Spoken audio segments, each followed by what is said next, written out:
The Elder Scrolls Online, released in 2014, this is a buy-to-play with optional subscription MMO developed by Zenimax. It's available on multiple platforms, though does not feature cross-platform play currently. With a somewhat controversial action combat system, a ludicrous amount of stories and quests, and horizontal progression in a massive world that is positively filled to the brim with completionist content, crafting and gathering systems, open world, as well as instance PvP, and my personal favorite activity, fishing. The Elder Scrolls Online has been a major player in the MMO space for quite some time at this point. I first played ESO back in early 2024 and gave my review as a new player starting the game for the first time, and wow, that video is almost at 1 million views. Insane. Basically, my takeaway from ESO is that despite heavy criticism towards its combat and monetization, both of which we'll get into today, the rest of the game makes up for this by providing an extremely immersive, voice-acted open world that really sucks you in, with its focus on one of the best horizontal progression systems in the MMO market. In fact, in 2024, I played well over 100 MMOs, and as it turns out, ESO was the one that took up the majority of my free time. However, since the last expansion, Gold Road, which I never got the chance to fully play through, we've seen some pretty drastic changes to both the content release cycle as well as the introduction of some pretty major systems. These systems fundamentally change how the game is played, namely subclassing, which allows players to choose 2 different skill lines from any of the different classes. We'll get into that as well. But without further ado, is ESO worth playing in the year 2025?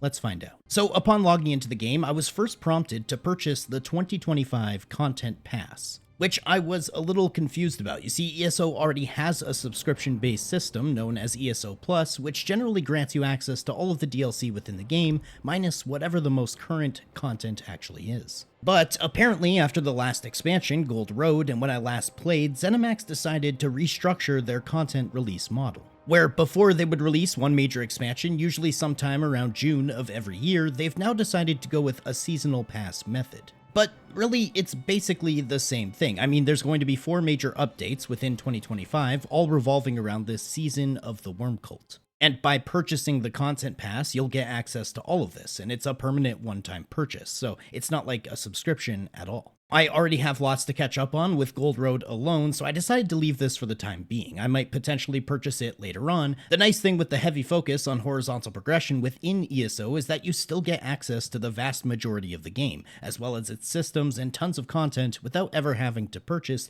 the newest of the newest content. Anyway, this was my first time seeing my sorcerer in over a year at this point, currently level 50 with 416 champion points, which is the real leveling system in ESO. Once you hit the max level of 50, you start acquiring champion points, which you can spec into a skill tree of sorts, which will increase your power. The current maximum amount of champion points that you can have is 3,600. However, you generally reach a soft cap in terms of player power around 1,800. And with just 300 champion points, you can pretty much do all available content within the game. So logging in greeted me with this Heroes Return pop-up. I guess in the most recent update in June, they added the system to help with returning players, basically granting you a small 10-minute quest to help you refamiliarize yourself with your character and bring you a little bit up to speed with some of the systems, as well as providing you with a sort of Battle Pass-esque amount of rewards, including different consumables and cash. I think this is a nice touch, especially for MMOs as old as ESO. Some people might be returning after a very long break.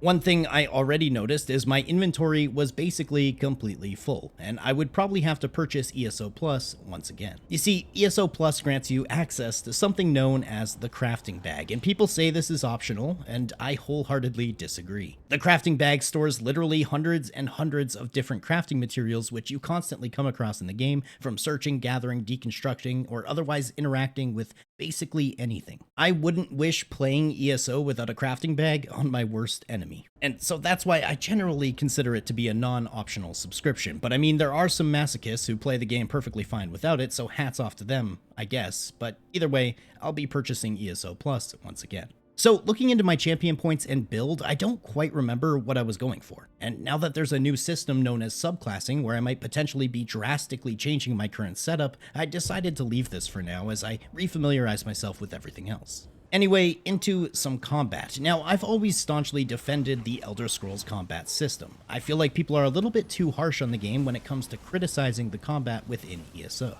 A ton of people will cite the combat as the sole reason that they don't want to play the game, and honestly, I understand. The combat can feel floaty and weightless, the constant need for weapon swapping is a hassle, and on top of that, in order to do the most DPS, you're going to be spamming light or heavy attacks in between each of your abilities. Which overall means it's just a very busy system. It's only in ESO do I tend to notice that my hands might be cramping after a particularly long sesh.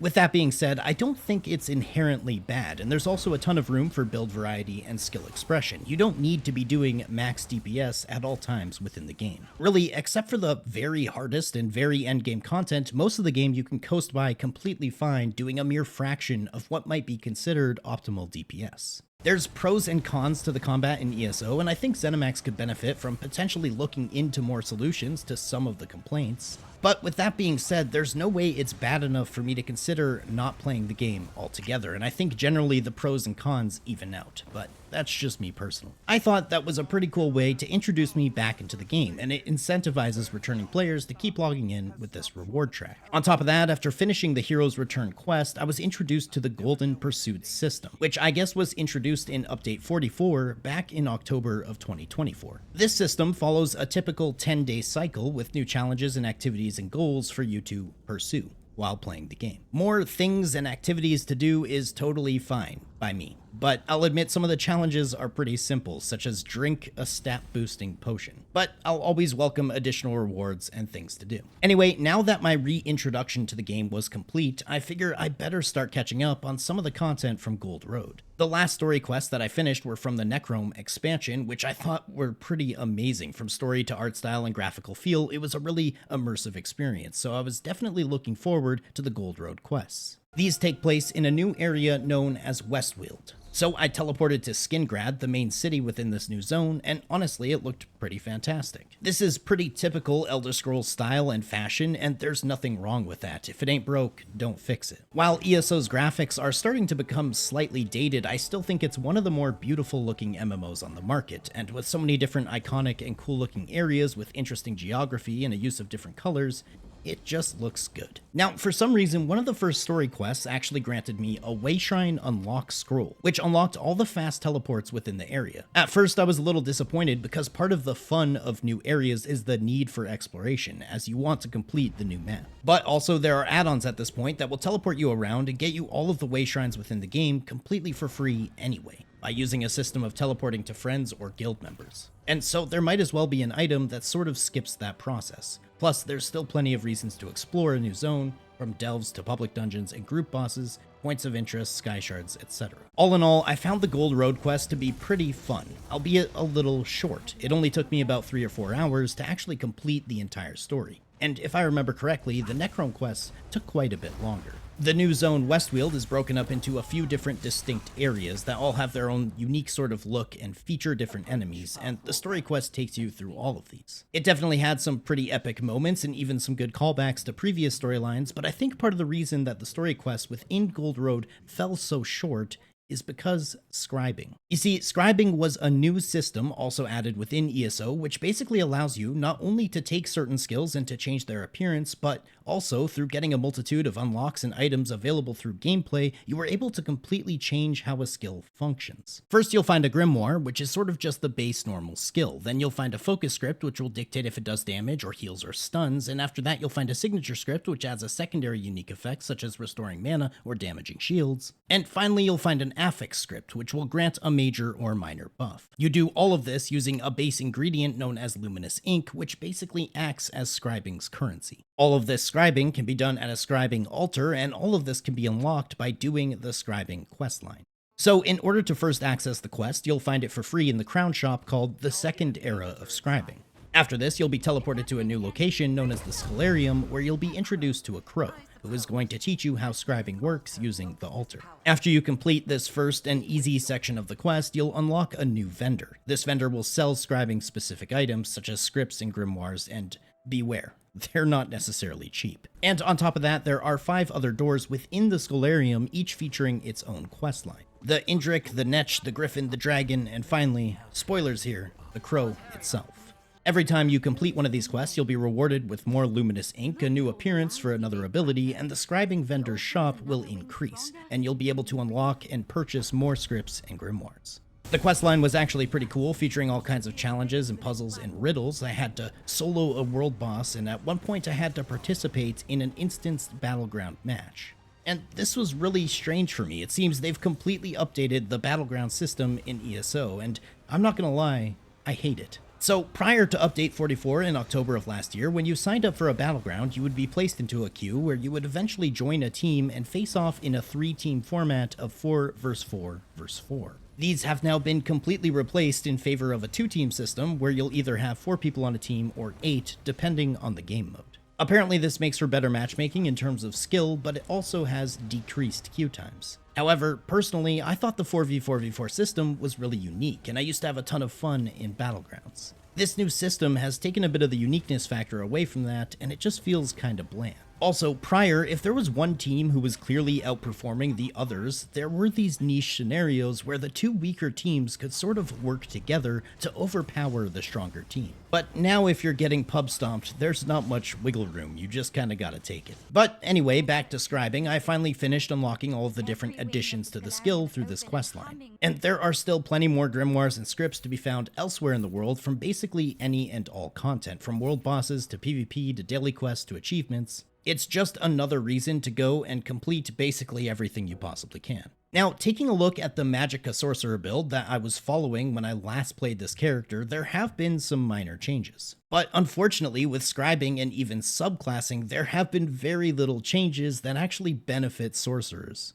This could possibly be because the class has been pretty overpowered for a very long time, and without completely changing my playstyle, it wouldn't really benefit me to add any of the new scribing-focused skills to my action bar. And the same sort of goes with subclassing, which I'll touch on later. In the meantime, now that I had finished the main story quests and content within the Gold Road expansion, I decided to delve back into what is a bit more of my typical daily gameplay with ESO. This means doing my daily crafting writs, doing my daily undaunted tasks and dungeons, as well as upgrading my mount, etc. I finally got max speed on my mount with 60% boost to movement speed. This is a daily system where you're essentially time-gated out of mount progression on each and every character. You can log in once per day and increase either its speed, stamina, or carrying capacity at reset, and this would take 180 days to unlock the mount's full potential. This can be sped up through acquiring mount riding lessons through the Crown Store, or occasionally you get them from daily login rewards as well. But I'm not a huge fan of time-gating progress like this, especially because it's not account-wide, and this would be one of my biggest cons regarding ESO. Also, another thing that tends to happen when you quit ESO for almost an entire year, well,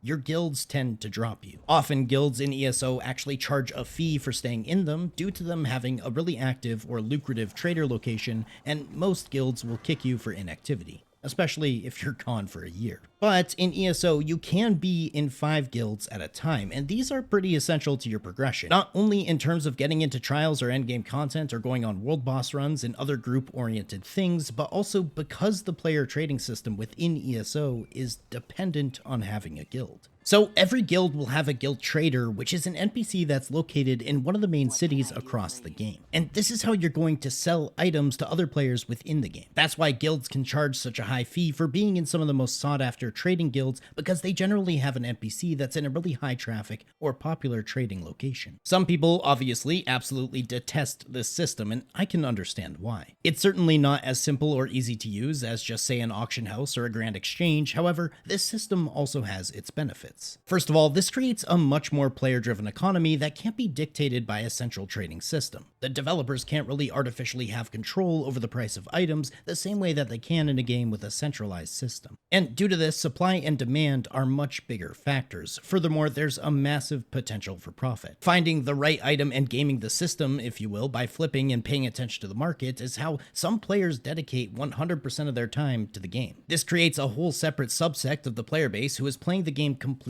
differently. And even more, it gives guilds much more purpose and a greater sense of community. But on top of all of that, it's just unique. Is it less convenient than other games? Yeah, probably. But something that we seem to be losing all the time, especially in MMOs, are unique experiences. It seems like so many games are becoming copy and paste cookie cutter versions of themselves, and sometimes I want to experience something a little different, even if it is a bit more of a hassle or it has a bit more friction. I really enjoy the trading in ESO, and as a guy who spends a lot of my time fishing, I make a lot of my money from an item called Perfect Row. I'm not sure if that item would have the same value in a centralized system. Anyway, I luckily got accepted back into a trading guild quite quickly and was able to get a bunch of my items on the market. Also, at this point, I realized I was running around with a plain, normal rubedite chess piece. I'm not sure how or when I accidentally swapped out my Robe of Giuliano's chess piece, when this happened, but it was no longer in my inventory. So, using something known as Tamriel Trade Center, which is both an add-on as well as a website that keeps an eye on the market, I was able to quickly find a guild trader that was selling my old chess piece, and I got it back,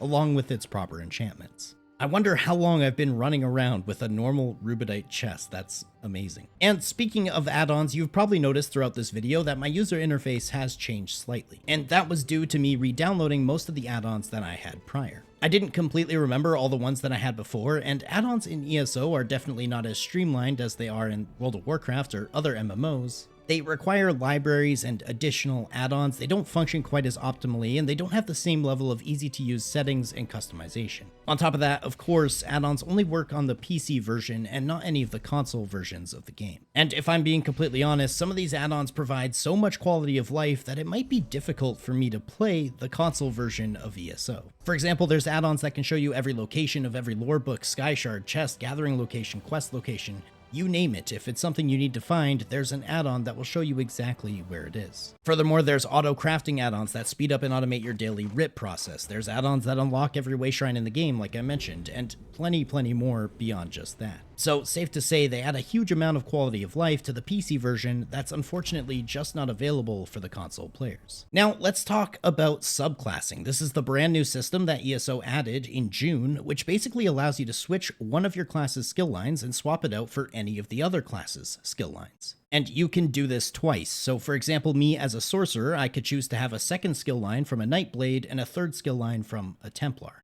just as an example. This has been a pretty controversial decision, to say the least. Back when I made my original ESO review, I talked about how strange it seemed to me that an Elder Scrolls MMO would even have a class system to begin with, considering that all the Elder Scrolls games have always had a more flexible stance on classes, always allowing for a lot more customization. However, through my time playing the game, I found that the class system worked pretty well in ESO. Not only through providing a good amount of customization within each class by already having separate skill lines, allowing for you to spec into stamina or magicka-based versions of every class. Now, just personally, I think that a huge change like this needs to be decided earlier on in an MMO's lifespan. Creating what is essentially a classless system well over a decade after the game's release obviously leads to certain balance questions and issues. Plus, at this point, you have players who are highly immersed into their class identity, who probably don't want to switch to playing a multi-class system just because the meta requires it. So, subclassing. You can access this system through a fairly easy quest that once again you'll find you'll have access to for free in the Crown store. Once the quest is complete, voila, you can choose to swap one of your skill lines for another from a different class. And again, looking into my Magicka Sorcerer build, it seems like none of these are actually super advantageous to me without directly changing how I play the game. For example, becoming more of a Nightblade melee class with some Sorcerer abilities as a secondary component. I did, however, do this on my Necromancer, and I picked the Assassin skill line from Nightblade, and as you can see, I have access to all of its different abilities. Of course, you still have to level the skill line and upgrade the abilities to gain access to all of them, but yeah. Overall, I think subclassing is cool. It allows for new metas, new customization, new builds, and adds a ton of diversity to how you play your characters. But at the same time, it definitely takes away from that class identity in which ESO was sort of founded on. I'm kind of neutral when it comes to this. It seems like currently most of the meta builds or highest performing builds of the game do utilize some form of subclassing. I'm not sure if it's going to stay this way, but as I mentioned before, metagaming is not super necessary in ESO unless you're pushing endgame content. The vast majority of everything in the game can be completed with a random no-guide build that you haphazardly throw together. In fact, the game often receives criticism for being too easy, especially in the open overworld. But I'd love to hear your guys' thoughts on subclassing. Is this the right move for Zenimax and ESO moving forward? Let me know. Now let's talk about something that is an absolute game changer. At least for me. Some people might argue that the true endgame of ESO is player-owned housing. The amount of items and customization and houses and money and time that can be spent on making the perfect abode for your character is unreal. There are players with thousands of hours of gameplay, and the majority of that time has been spent on decorating their freaking house. Now, personally, I'm not a big decorator in any game, really. Way back in the day when you could first customize your own calling card in Call of Duty Black Ops, I was that guy who put one single object into the frame and called it a day. Besides potentially editing videos and creating content for YouTube, I wouldn't consider myself an artistically inclined person. Autistically inclined is more like it for me personally. However, ESO suffered from this really annoying problem where you would get items for your house and you would have nowhere to store them besides your house. So take a look at this house that I currently own. Basically, I just have random dragon statues and chandeliers and items all over the place because I'd rather these items took up space here instead of my inventory or my bank. But now, they finally added a furniture storing station, or the furniture vault. You can get this completely for free from the Crown Store as well, and this is basically a 500 slot bank for furniture. I was actually way more excited about this than you can imagine. Also, an added benefit of completing all those scribing quests earlier meant that I could actually put my own scribing altar in my house as well. So instead of having to visit the Scholarium to scribe your abilities, you can just go to your house. Not bad. But all in all, what ESO does really well for me has basically nothing to do with any of these new updates. Sure, these new systems are cool. The scribing and subclassing has some pretty big implications, especially in terms of meta content. The new quests and new areas are fantastic, and that's without even buying the 2025 content pass. But really, I have the most fun in ESO from horizontal progression, stuff that over the past decade has hardly changed. From achievements to fishing to exploration to map completion, and sure, after I play ESO for a couple hundred to half a thousand hours, I eventually become a little bored with doing my daily things and completing my daily dungeons. But then I take a break for a year, and when I come back, it's all still there, ready for me to work on some more. Make a little progress here or a little progress there. ESO has really become my comfort MMO after all this time. Even though I consider myself more of an MMO nomad these days, never really calling one game home for good, ESO is probably one of my most consistent and continuously played MMOs out of all of them. Which I never would have guessed would be the case when I first made my review coming up on 2 years ago at this point. Now, the biggest cons are going to be just how monetized this game is. It's buy to play with quote-unquote optional subscription, with hundreds of dollars worth of DLC, with loot boxes, with an in-game store, with pay-to-convenience elements, and on top of that, the newest content is always purchase dependent. The combat is a little too busy or a little too floaty of an action combat system, and I can understand those criticisms even if they don't take away from the game for me personally. Furthermore, you might prefer a more linear style of progression like World of Warcraft instead of the horizontal focus that ESO operates with. However, I hope this video helped you all understand if this is the right MMO for you. And I hope this was a good overlook and re-review, if you will, of ESO in 2025. Whether you might be deciding to play for the first time or potentially returning, or even if you're a current player and you just wanted to see another's perspective. As always, I want to say a massive thank you to everyone who made it to the end of the video. Don't forget a like, a comment, a sub. Those things help a bunch, and if you really enjoyed the video, consider becoming a channel member. But anyways, I will catch you all in the next one. Later.